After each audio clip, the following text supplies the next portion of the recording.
nobody makes us do this. For some reason, we feel obligated to do a SummerSlam review. I'm Jared, by the way. I'm Josh. Good to be here, brother. Thank you for the invite. If nothing else, you get to meet up with friends, enjoy adult beverages if you choose, pizza, pie, whatever you like to throw down with, and turn a show on, and then just talk crap about Just it all bash night. it. Just bash it. Because if they can't bring you anything better than that, they deserve it. Yeah, man. Good God Almighty. Yeah, it was a rough one. I'm with you, man. We'll just kick it from the beginning, man. Yeah. Or actually, let's start from the end.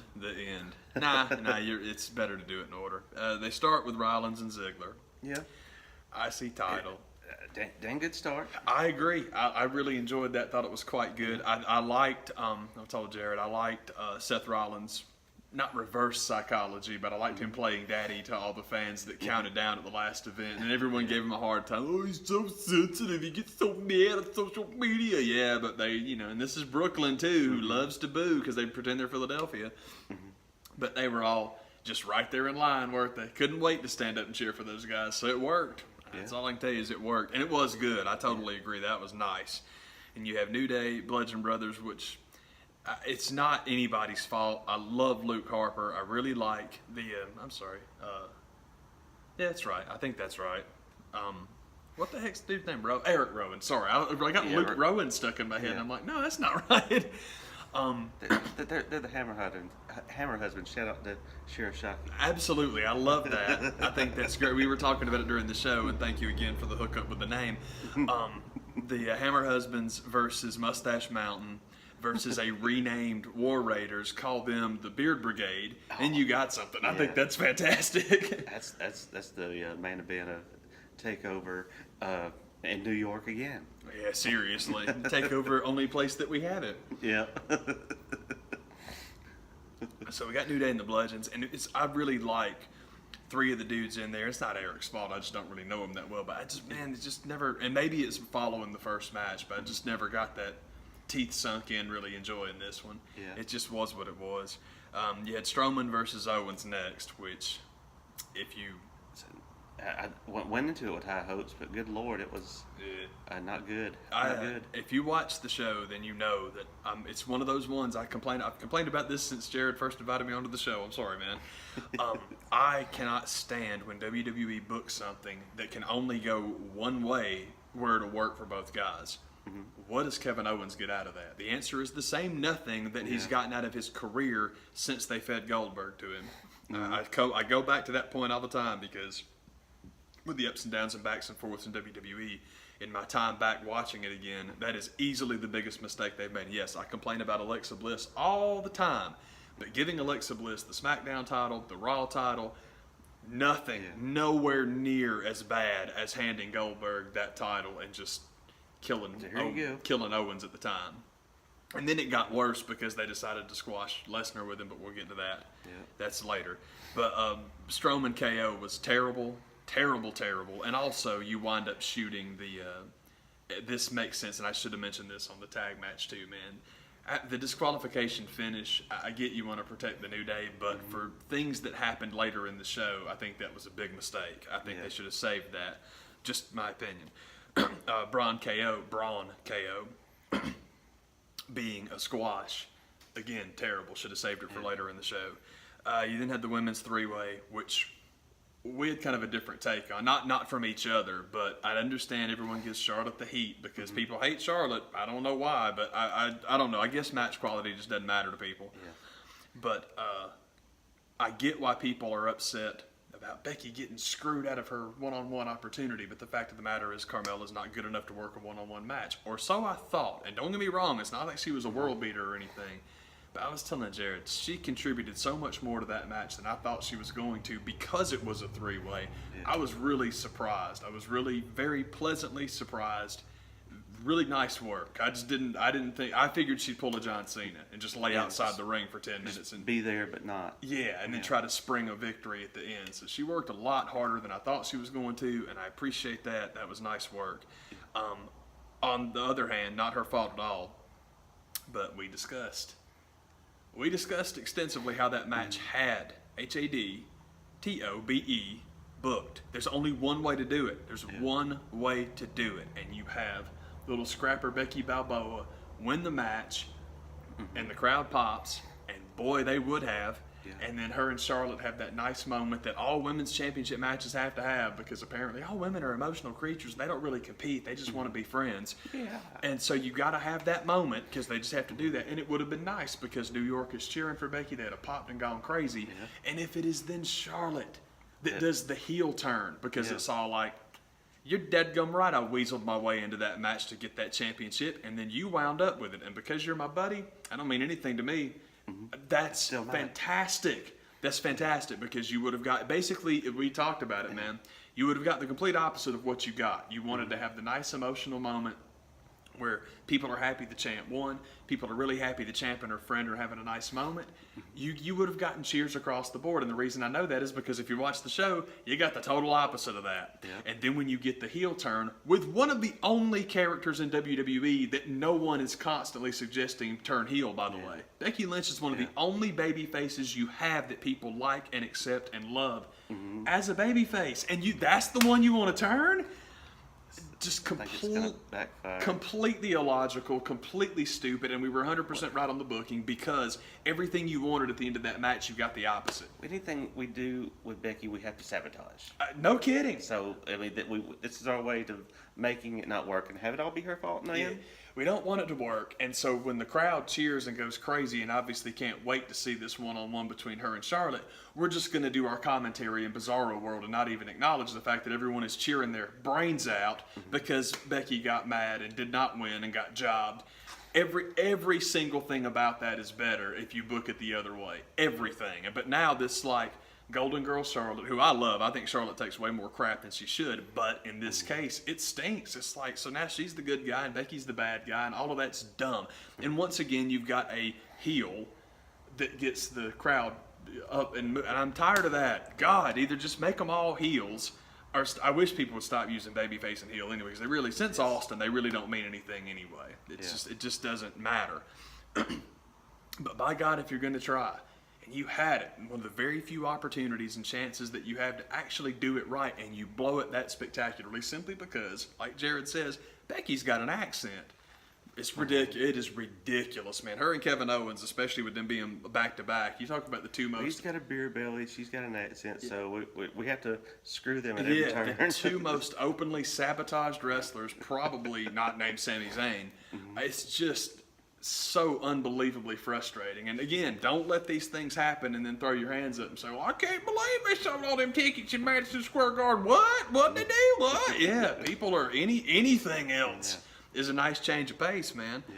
Anyway, sorry I got bogged down in that. But then you get Joe and AJ. Joe and AJ, lay it on me. Man, it was awesome. I agree. I loved it. The shining moment of the show that, you know, it took a minute to get going because the crowd was dead after that terrible ass finish they just had to sit through. I think so too. The crowd got the huge emotional pop of pulling for Becky Lynch, and so they were drained. I agree completely, because it was dead for the first, I don't know, half or so, but two guys like AJ and Joe can get a crowd like that back. Not many people could have even tried to do that. Those dudes with, I know it's stupid to call it the TNA Impact Experience, the Ring of Honor, especially Ring of Honor, because so many guys do script everything in independence, but not all of them do, and those two guys don't. And it's one of those things where it's just you call your way out of a sticky spot, and it's like, okay, now let's do this, now let's do this. And it was awesome. And I really like the finish too, except that's where using the DQ with the Bludgeon Brothers is the mistake. Because AJ snapping, going bananas, and getting himself a bloodied AJ Styles getting DQ'd for assaulting a guy with a chair to the point that it upsets his daughter is fantastic. And it worked anyway, but if it's the only DQ, it's even that much better. And that's a nitpicky thing, but it just frustrated me that 2 matches before that you already had one. But still a fantastic match. And like Jared said, the coolest thing about it was them popping a dead crowd. Because they were down and then they weren't. And I'm like, boy, it's exactly what you said. That is masterful work. That is just fantastic. And guys that most people don't call in the ring anymore, but that shows you the benefit of being able to. Yeah. It's fantastic. God, it was awesome. Heck We go from the best match to, it's hard to say the worst, because boy, there's an awful lot of worst match candidates. But this one, I thought, and I will admit, if you know the show, you know I'm not a Miz guy, not much of a Bryan Danielson guy either. And I was telling Jared during the show, one of the, I guess, embarrassing admissions about Bryan Danielson is that my cooling with him started way before he left Ring of Honor. Okay. I've seen, I thought his stuff with Nigel McGuinness was really outstanding. And his stuff with Takeshi Morishima, that's some of my favorite stuff. Those guys are awesome, and I love their work. But I think the thing with Danielson was the first match I remember being this huge, huge thing. And you got to see it. You just can't believe it. You got to see it. It was called The Epic Encounter. And it was him and Paul London. And I could not get into it. It never did it for me. And that's way back in the day. So I guess I'm just not much of a Bryan Danielson fan. The Miz I have no time for whatsoever, but at least he had a couple of nice matches with Ziggler and also the Ambrose. I thought he and Ambrose had a really good match. But he and Bryan Danielson, does not work. And they got 25 minutes. It's pretty long. It felt long. It was awful. Saying something in this show. That match was god awful, to the point the crowd wasn't even into it. Yeah. Everybody wants to see Miz get the beating, except that we want to pull for the Miz too. And see, that's where I thought they messed up. You like to job people. You don't give a crap how much they don't like Roman Reigns. You don't care how much they cheer for Nakamura. You still treat him silly. Yeah. But if you want to job the fans, how about the ones that actually go to the show to cheer for Miz? And that's okay. And the reason I say it is this. First of all, ultimately, Bryan Danielson and The Miz needs to be over. Just let it go. You do not have, and I know what you're trying to do. Don't get me wrong. I know what they're doing. This is 8 years in the making. They got so much history. I know you want them to be the Golden Lovers. Yeah, you can pretend you don't know what New Japan is, but you do, and that's what you're trying to do. But it doesn't work because they can't work, especially one of them. It just is so played out. Please stop. And Jared decoded it. He figured out exactly what they're doing, and you're totally right. And the suggestion is that now you'll have I think it's Miz and Miz or whatever it's called, versus Total Bellas. And that's exactly what they're going to do, is the mixed gender tag, because they've been floating that idea for a while now.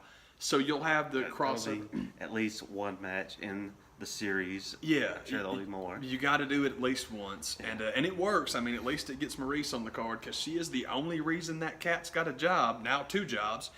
But the problem that I have with it is I just think the best way to end that feud is ring the bell, and you've got, I'm going to punch Miz right in his face. I'm going to do it. I'm going to punch him in his face.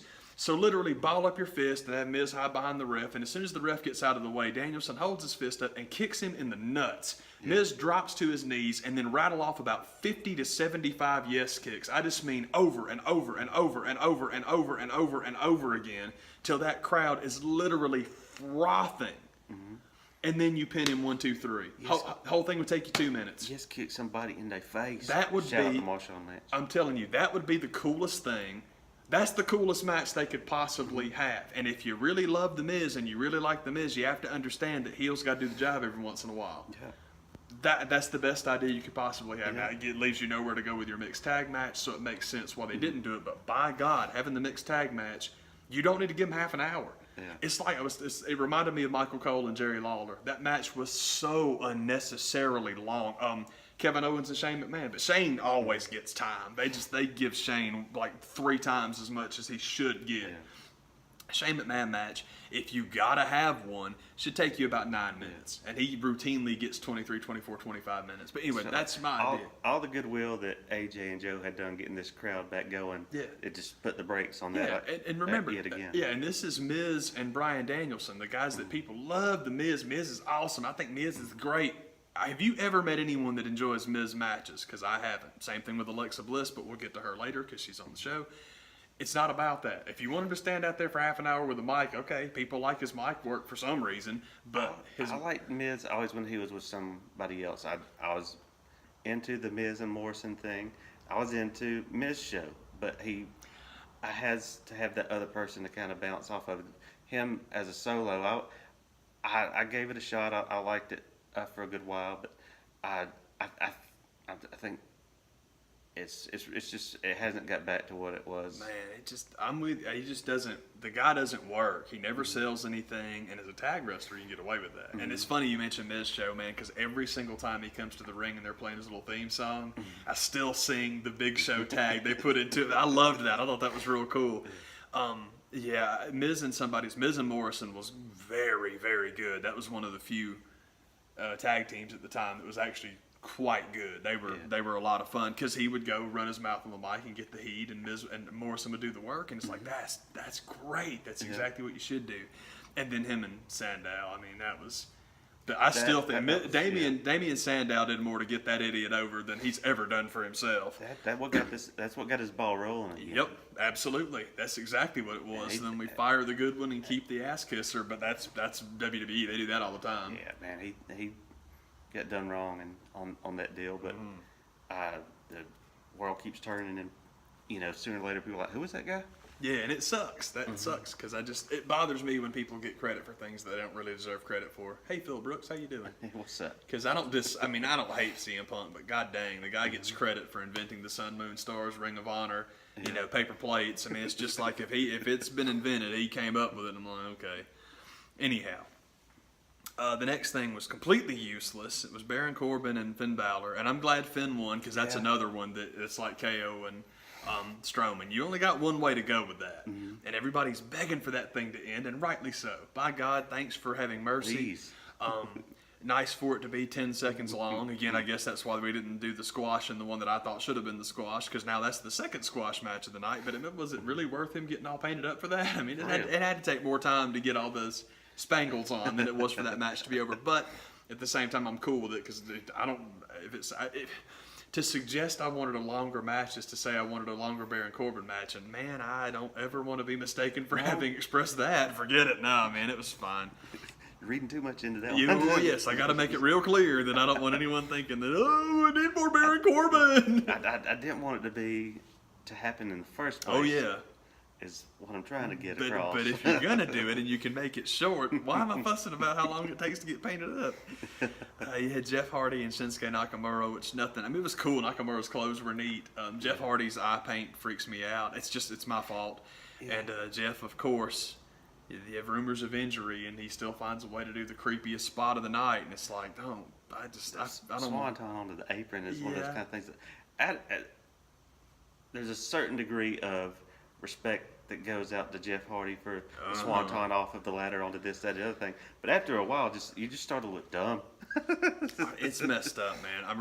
When he stepped out to do that, and he's standing on the little like jumbotron or whatever they want to call it thing, I felt good because it's like that guy's why they built those darn things. They give him something to stand on now, but still he goes flying off and hits the apron, and it's like in a weekend chock full of apron moves, it's like, man, cool, leave it to Jeff Hardy to do the one that's going to make me feel the worst for the performer. It's like, golly, man. Anyway, Shinsuke retains, and Randy walks to the ring, and it's like, God, this is going to be a 9-hour pay-per-view. And then he just walks right back to the locker room, and it's like, boy, you talk about a series that I just could not give you a pint of piss for. And I like Jeff Hardy, but if you've seen the show, I have no time for Randy Orton. I think the guy, he just bores me into submission. He's another one. My wiener hand on somebody. Yeah, man. It's like, I don't understand the appeal at all. I've never gotten it. I'm never going to get it. Because it's just like, I'm just never going to get it. That's Cody Rhodes, man. When I talked to him, I was like, what's the deal with Randy Orton? I was like, Randy's great. What are you talking about? I was like, that's why I'm asking. Yeah. Because you and everybody else on this planet keep telling me, he's great, he's a classic. Well, what's wrong with you? I'm asking you what's wrong with me. I'm asking you to help me out because I don't see anything. Well, he's an old school style like Harley. And I told him, I was talking to, that's not supposed to get all bucky when you talk to the people that actually wrestle. I'm like, he is nothing like Harley Race, except they're both from Missouri. Yeah. And the point I made to him is that what made Harley exciting was watching him bump for other people. Randy Orton doesn't do that. What's that slow, methodical style? Yeah, for offense. Yeah. But what did I just say? The bump set, that's what made Harley. Bump set makes a lot of guys. I love guys that will bump. That's the reason that people, well, Ric Flair only does 5 moves. Yeah, but he takes 150. I think Cody and Randy have that thing of being second generation and just will defend each. Well, he feels the need to defend him to the bitter end. Randy's not going to do that for him, so why are you doing it for him? I don't get it. I don't get it. Because in the conversation I had with him, it's like, Randy's my boy and Bray Wyatt's a snake. And I'm like, well, shoot, because I thought the same thing. I'm like, maybe it's just that code, and apparently it's not. And I'm like, I don't get it, man. But anyway, that was my main point. It was like, just understand that it's not about the slow, methodical style. I said he never puts anybody over, and I don't mean by letting them win.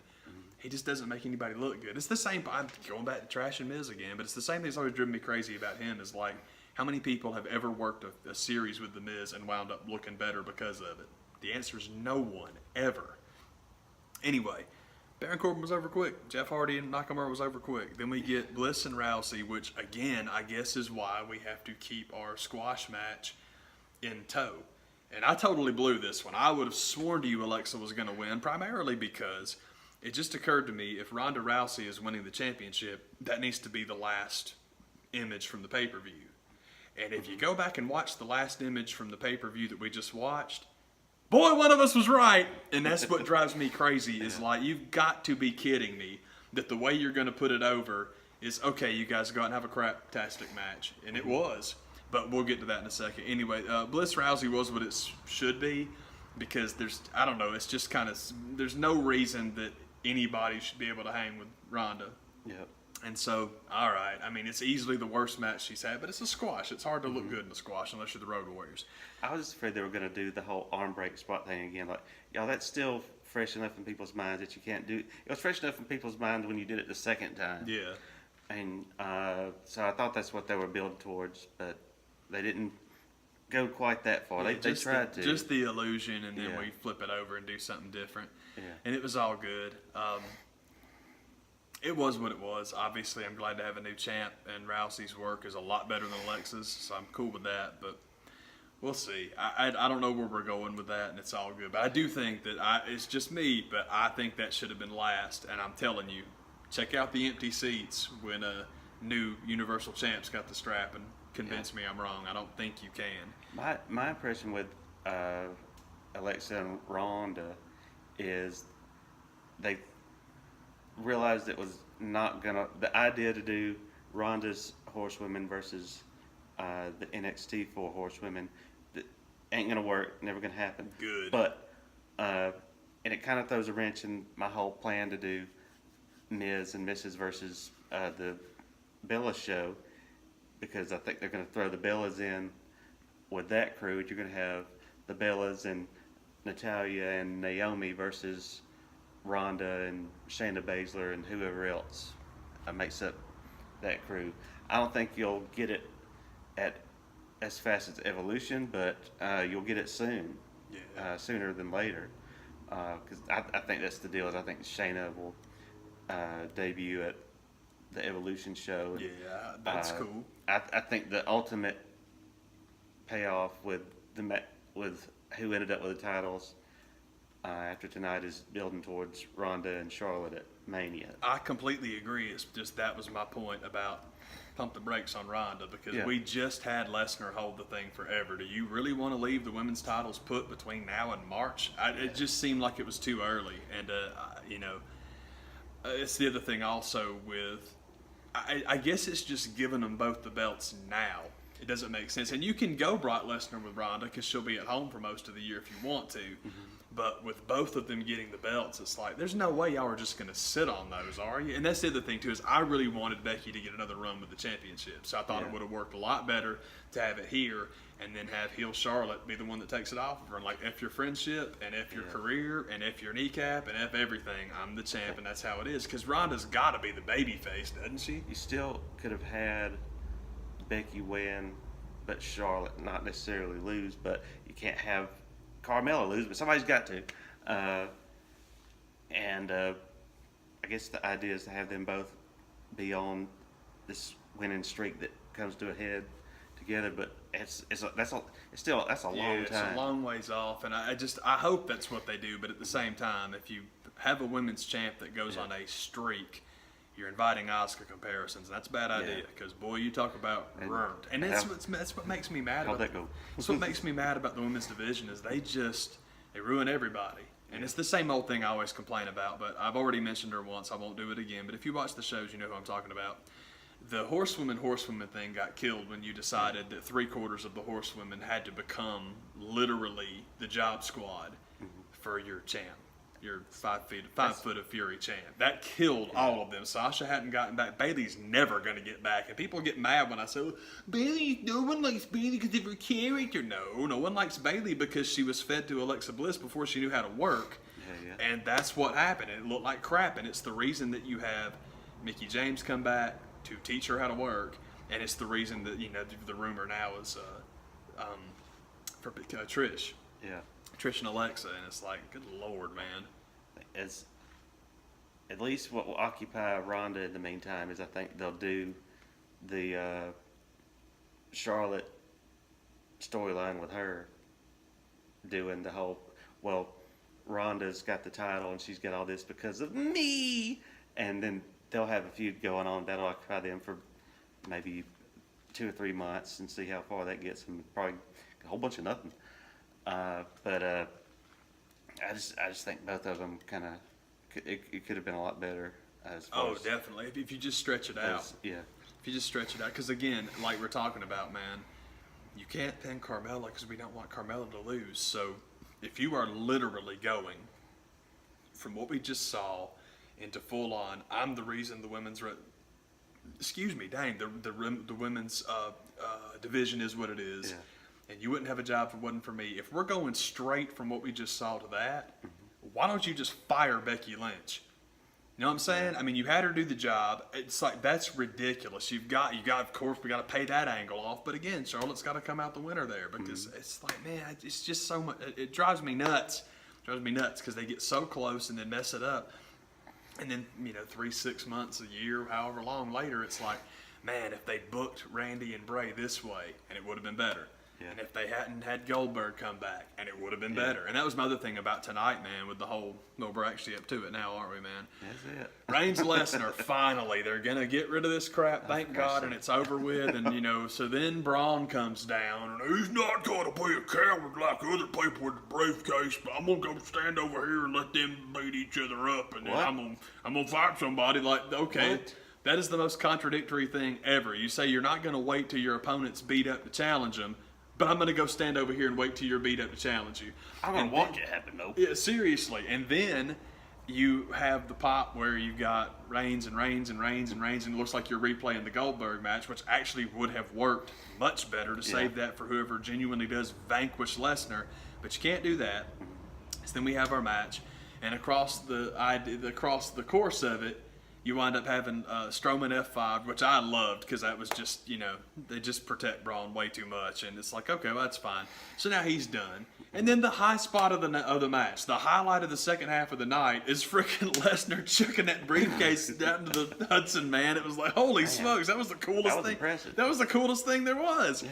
So then he jumps back in and he gets beat, and Lesnar wins, and Reigns wins, and the referee's getting the title, and they're handing it to handing it to Roman, and I'm like, did y'all not hear what Strowman just said? Don't do it, y'all, don't do it. And then all of a sudden it's and like the music never new WWE champion, and then he goes and hits the corner, and you can see the front row. The thing came up right here. And yep.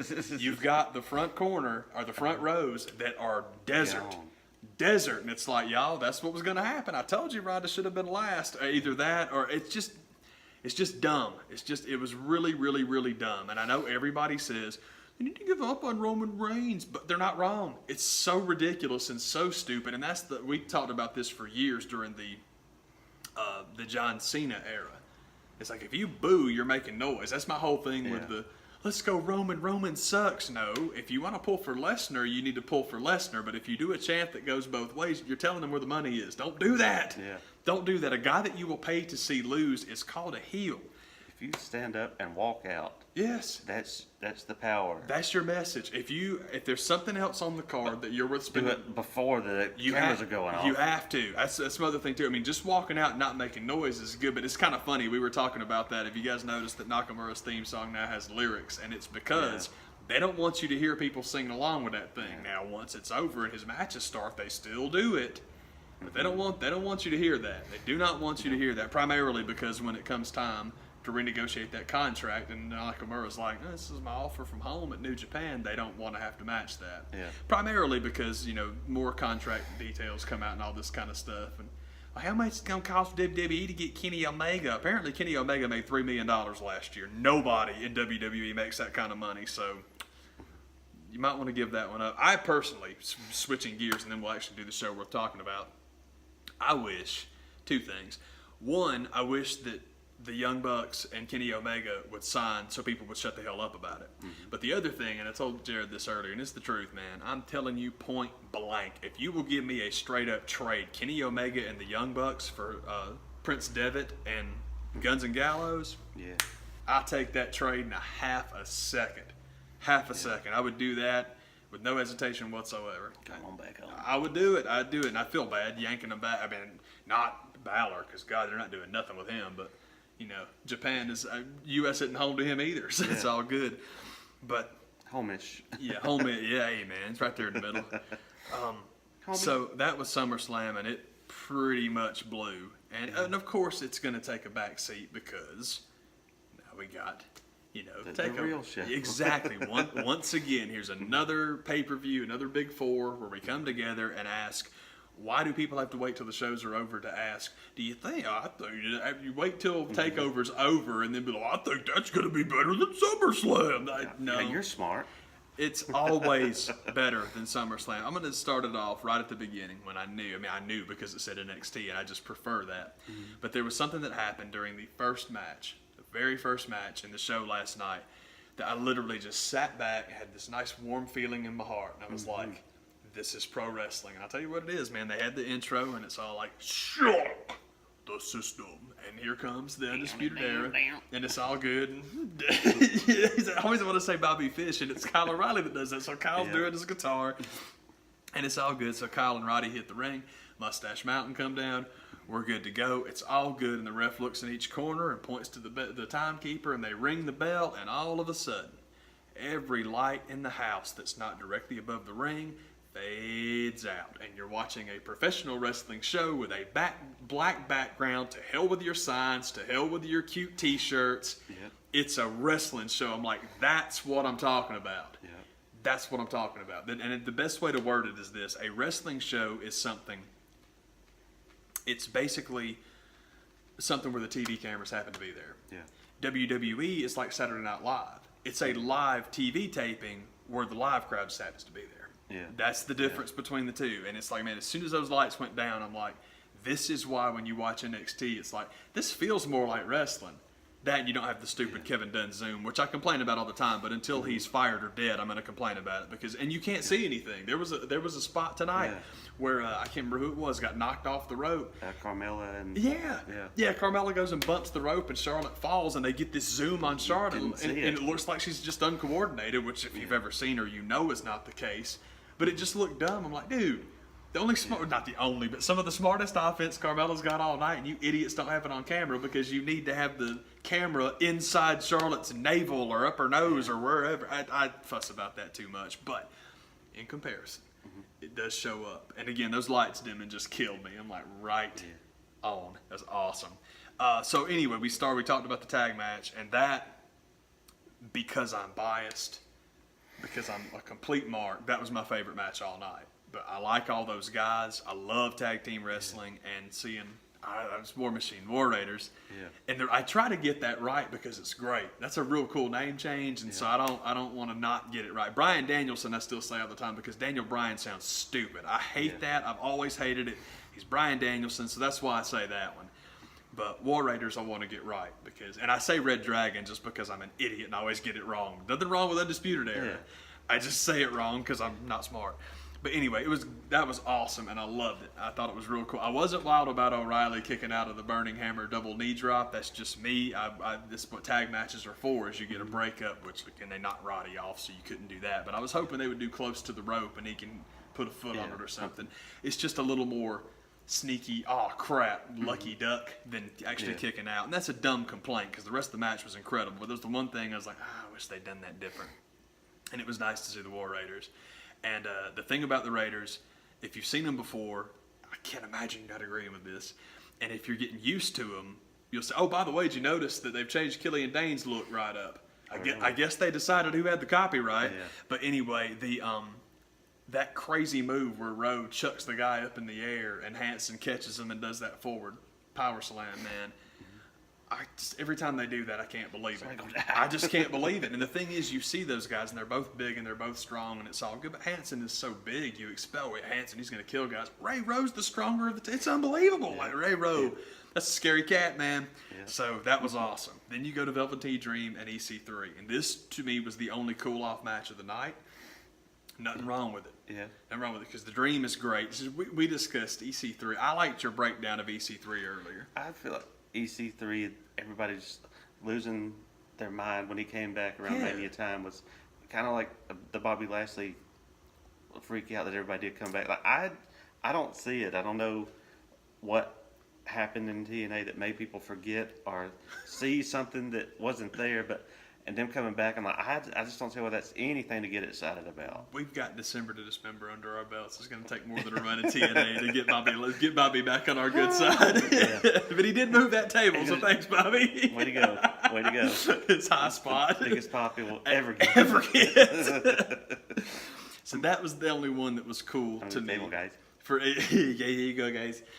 It's exactly what Jared said. It's exactly what you said, man. I just don't see it. He's just not my guy. Velveteen was great, and the finish was real good. That was one of those things where I think Jeff Hardy saw it and was like, I'm gonna do something real crazy on the apron tomorrow. I didn't straight up Led Zeppelin him, but close. Like, no, that's mine now. Mm-hmm. That opening song for our opening act that you like so much.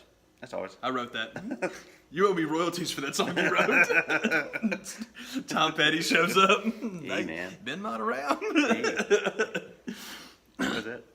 What's going on, guys? But that's just, even more ups to Velveteen Dream to be able to have a passable match with somebody like that. I think, to be fair, I haven't seen that show beginning to end. I saw kind of the highlights, and what I saw was just like, man, that dude is gonna be what everybody says he is and more. Yeah, man, it was quite good, and it's just, the whole show was quite good. But when I say it's the cool off, it's just because one of them has to be. But Dream, it's totally what you just said. To see what that guy can get out of dang near anybody, it's very impressive. I love that kind of stuff. Yeah. Then you had the announcement that Matt Riddle has signed with NXT, which I find hilarious. I think it is the most telling reaction to. People say it's the Super Show. I think it's a combination of the two. Super Show just happened. That's an awful little amount of time to get a contract worked out. But between the Super Show, both of them, just trying to sign guys up to lock them up. I just told Jared earlier, I have the greatest swerve for that ever, and I hope it's what they do. But Matt Riddle is Billy Bongwater. If they are actually handing out contracts to guys who are unrepentant weed smokers on Vince McMahon's watch, he's feeling some heat somewhere. Yeah. So there's that. Yeah. Ricochet Adam Cole it's Ricochet and Adam Cole. It was absolutely incredible, and I loved it. And it's another, like you were saying, don't get me wrong, Ricochet is an incredible performer, but he's a very unique performer. So a lot of like what you were saying about Velveteen with EC3, same thing with Adam Cole. There's nobody that guy can't work with. He's just the classic Flair Bockwinkel style heel where, you've got your moves, and you've got your titles, and you got wins, but it's knowing how to maximize it. Say AJ Styles is the same way. He just does it as a babyface. But literally maximizing everybody you work with to make them look incredible. That's the best. It's just the best. I love that. And they were unbelievable. And the Lost, we discussed it. We'll get to that in a second. I'm running way long, but I'll try to make it quick. Shayna Baszler, Kairi Sane, I agree completely that one went the way it did because Baszler's about to get the call up. Yeah. And it was, again, man, I cannot overstate how impressed with Shayna Baszler I am because I didn't expect nothing from her. Anybody in MMA, I'm like, okay. I just didn't expect anything. And to me, I'm not interested whoever else you want to put with the team, but you put her and Ronda together as just a team. It's like, give them somebody else, man. Who cares? Absolutely, man. It's like the two others. You're totally right. It's like they really are very impressive to me, and I did not expect to be saying that. So that's quite fun to say. And then you had the main eventer with Johnny Gargano and Tommaso Ciampa, whose name I always want to pronounce like it begins with a G, but I said it right that time, and I'm happy. So for posterity, I said it right once. Tommasino Ciampa. There's nothing else to say. Yeah, man. Man, they keep getting better and better. It is unbelievable how well those guys know each other, work with each other, make you believe they hate each other. And that's the other thing, man, is you've had 8 years of Daniel Bryan and The Miz. I said it wrong because I hate that anyway. Yeah. You've had 8 years of that. These cats haven't been doing this for 8 years, but you believe it. You believe they want to kill each other. And believing they want to kill each other leads us into fantasy booking. I'm throwing that away because now it's off the cuff now, man. Forget that thing, no script, man. I'm going to pull up my pants and get comfortable. This is what I want to have happen. 2 things. One real quick, one try to do it quick. I want the New Japan Ring of Honor Super Show to be the catalyst. We've talked about this before. This is just another chapter, just another page. I want this to be the catalyst for Triple H to pull Vince into the ring and read him the riot act with basically you're telling me you let a company that I've been strip mining of the best talent for 5 years, leaving them nothing. You're telling me that a guy that we didn't even want goes back to that company and sells out our house?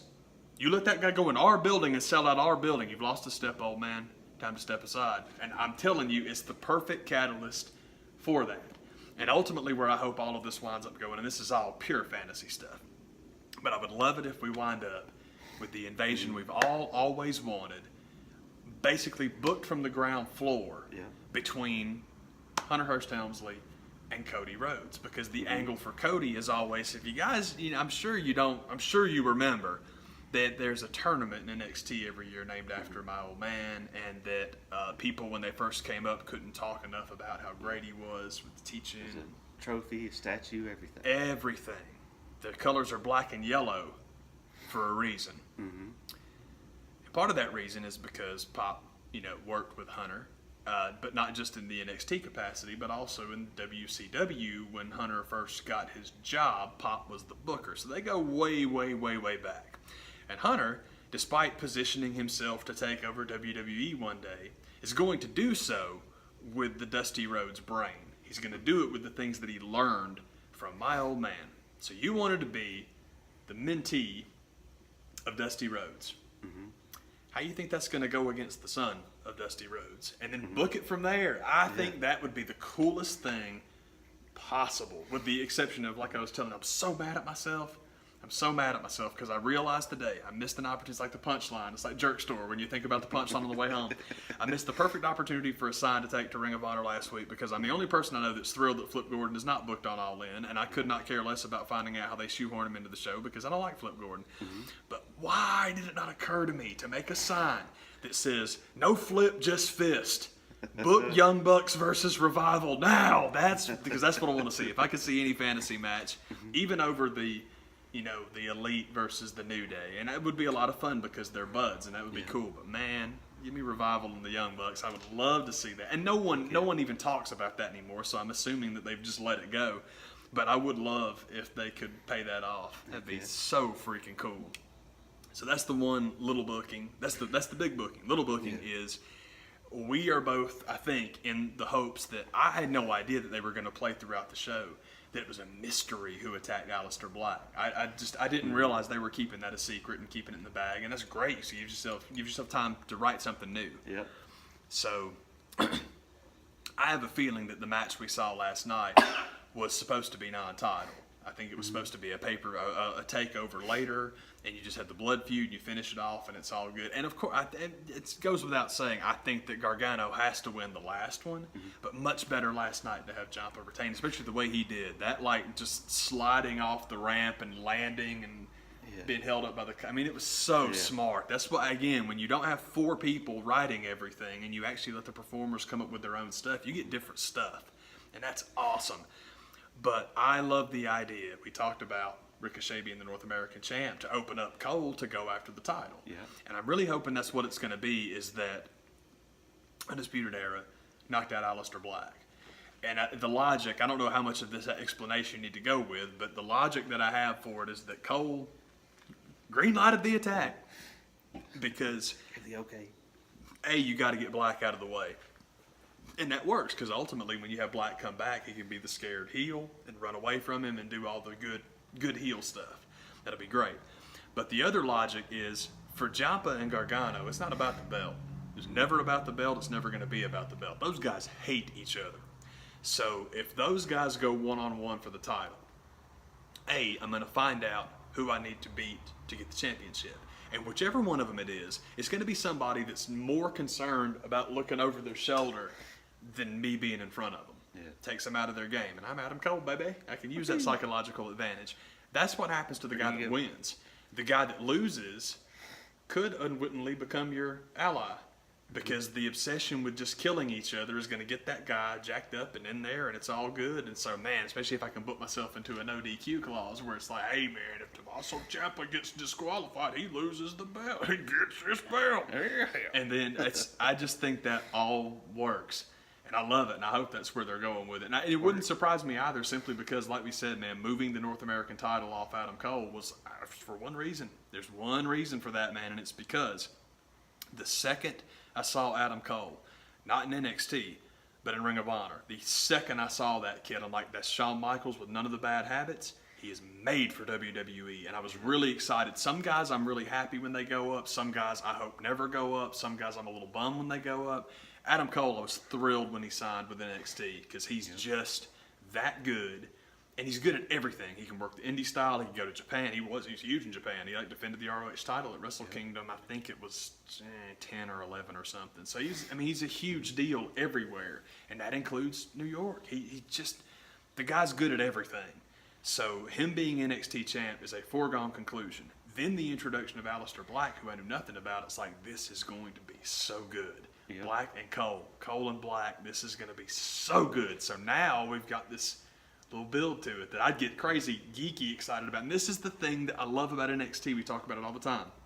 I can watch SummerSlam and be so ticked off, like, this was not booked the way I would have done it. I wish this was different. This was booked poorly, because in my opinion, they're totally different things. Not being what I want to see, it's not what I would. I would rather they did it a different way. That's okay. It's totally okay to book things a way that, it's, I wish they hadn't have done that. But when you crash into the side of the mountain. Show how illogical you are. Yes, that's a mistake. And I have absolutely got no experience in the business. You're right, I don't. But I've watched an awful lot of it. And I can tell you, I know turds when I see them. So it's just like, that's one of the things where Jimmy Cornette and I love Cornette, but he gets a little bit preachy about that. Ain't never made no money in the business. I'm going to talk about why you should have booked it different. Well, that's the levels for you. If JC ever sees this, that's the levels. Because you're right. Just not doing what the fans want to see. A lot of times that's really good business. But just doing completely illogical crap, that makes me nuts. And anyhow, I got sidetracked. Sorry. That was SummerSlam. It's the illogical stuff that just... It was. It's one thing if it's bad, somebody's hurt, whatever, but this is just not good. It's just not good. It's just stinky product. But at the same time, it's what I love so much about NXT, because I still get that like crazy, my voice goes up and my eyes get big, and I go and me and Chacho Santiago used to always talk about it. It's like, oh man, you're going Booker again, man. So I get out like full on Booker mode, like, and then 10 years later, here's what you do. I love it. I love watching wrestling and getting that excited about it. And it's one thing that, as much as I love New Japan, it's one element from New Japan that I miss, and it's either because I'm not versed enough in it to be able to do it, or because just the cultures are very different, and we are much more quick payoff, do it now, you got to make it fast. In Japan, they'll slow burn stuff, and it's one of those, it's a strange thing, because I love playing Fantasy Booker, but I don't miss it with New Japan. I just enjoy letting them do what they're going to do and then watching it and enjoying it.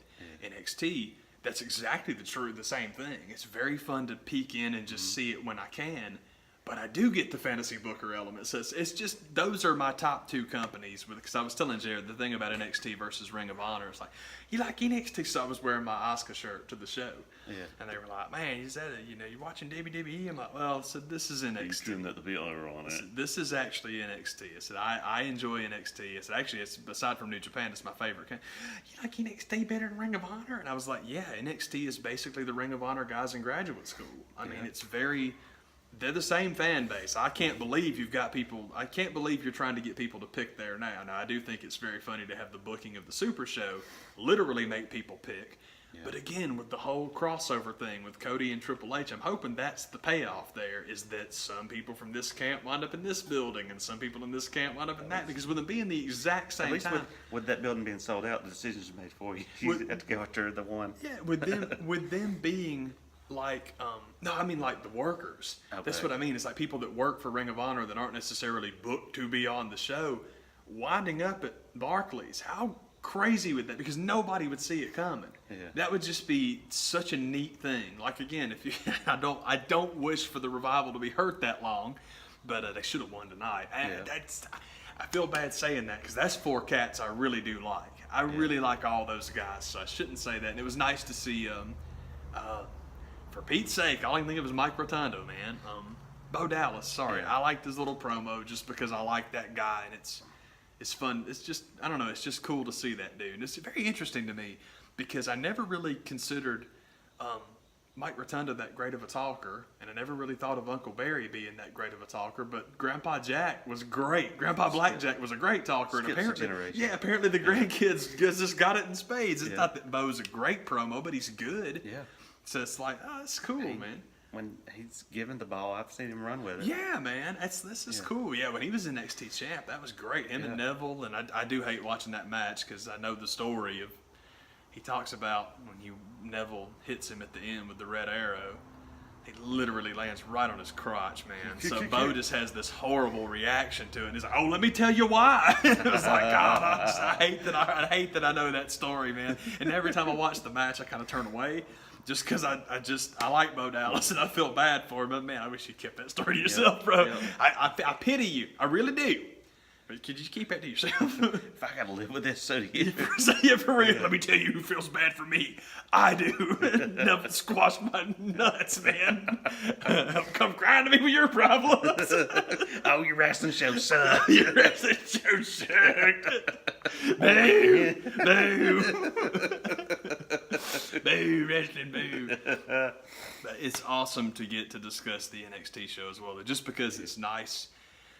It's just nice to have wrestling turn you on again, man. I really dig it. And it's kind of, I guess it's just more the thing that I need to just keep it sparse because I like it better. I see NXT maybe 4 times a year, and it works really well. I'm like, well, that's probably the deal is you oversaturate on the other stuff like an idiot, and it's not as much fun. Because I even do that with Ring of Honor. Ring of Honor I pick and choose because half that roster I love, half of them I could totally do without. Yeah. So I just really just zip it. And the Ring of Honor stuff on the DVR and even the New Japan stuff on Access, I don't have to watch all of them. Mm-hmm. I see what pops up and be like, watch, delete, or hang on to it. Yeah, man.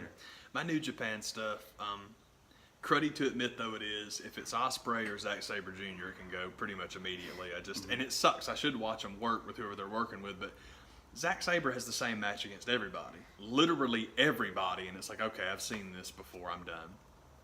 And Ospreay, I diss him all the time, but I haven't seen him have good matches. Something about Homeboys, man, because when he wrestles with cats from England, he's really quite fun to watch, man. But yeah, usually some of them I keep, some of them I don't. And anymore, man, if it's Kenny or the Butt, I love Kenny Omega, but it's like, I've seen this one. It's okay. I don't need to see that. It's weird. I have to, like Naito, you keep it straight away. I'll watch Naito wrestle anybody, and Tanahashi too, because Tanahashi is just, it's so interesting. The most perfect example of the difference between New Japan and WWE is that the elder statesman, rock star, superhero of WWE is John Cena. His contemporary or counterpart is Hiroshi Tanahashi. That's all you need to know about the difference between the two companies. That's it. That's it, because he sells t-shirts just like John Cena, but when they ring the bell, nobody's going for a pee break. Mm-hmm. He's still, God, that guy's amazing. Yep. And Okada, I'm 50-50 on. Depends on who he's wrestling. And I hate to be that way, but at the same time, we're being honest. That's what we do. I'm totally with you. I love to DVR them and see who it's going to be and go from there. Make decision later. Yeah, man. That's what's up. United, huge win today. Good job, guys. Very, very good. Joe Martinez, by the way, has tied the record, single season record for goals in an MLS season. I think he's got 9 games left. Unbelievable, man. Have an awesome night, y'all. Hell yeah.